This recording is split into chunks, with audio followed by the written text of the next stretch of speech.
I'm here to let you know that breakthrough is coming, but how it comes is what you need to pay attention to. Let me explain.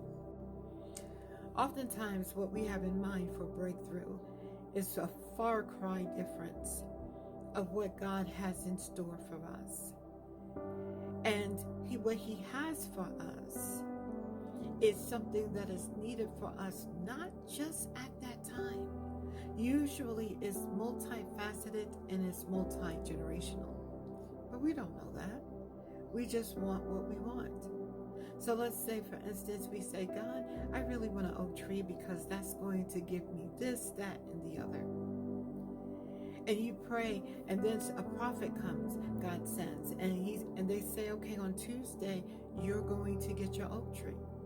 And so now you're excited. You're like, oh my gosh, God is going to wait. He's going to bring it from the sky. What is He going to do? He's going to have somebody just bring one to the house and dig up and plant it there. How is He going to do this?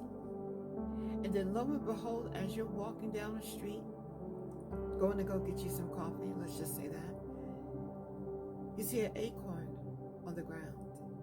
And it's oddly there. I mean, nothing else. There's no other trees around, but there's an acorn. And so you pick it up because you thought it was pretty cool. And you thought nothing of it. And so at the end of the week, you go to God and you're complaining and you're like, well, God, where's my breakthrough? He said, I gave it to you.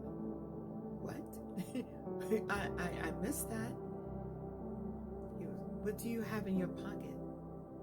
Well, I have this funny looking acorn that was on the ground and I started to step on. And He'll say, yeah, that's your oak tree. Now take care of it, nurture it, water it, plant it, and have faith that I'm going to bring it into full fruition. And oftentimes that's the process. And we tend to be a microwave society. We don't like a process. We want to get the bottom line, but how will you learn?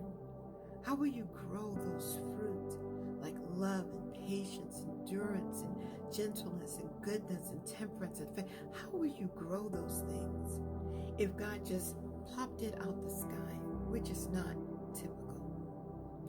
And so I want to just encourage you to let you know breakthrough is coming, but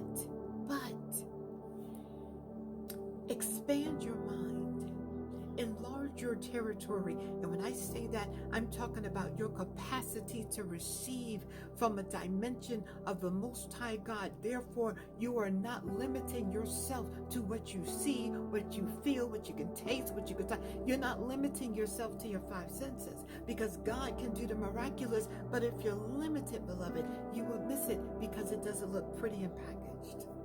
You know, a diamond doesn't come out looking the way that it looks on the showcase, with the beautiful lighting and the black velvet background.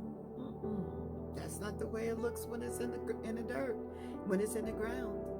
And it's very easy to pass over that rock. But once they do what they do to it and then put it on that showcase, we're So I just want to conclude and say, don't limit yourself and don't limit God. He said He can do exceedingly abundantly above all that we could ever ask for, I think, according to the power that's at work in us. And your faith is essential at this time. And that's exactly where Satan is going to attack you. You asked for a tree. God gave you that acorn. What you going to do with that acorn? All your friends got big giant trees. You don't have no trees. You'll never have a tree. You know what? Your parents did this to you. And so and just keep on watering that plant. And your breakthrough will come. God bless you. I pray that you were encouraged. And I pray that you water your tree and don't pass over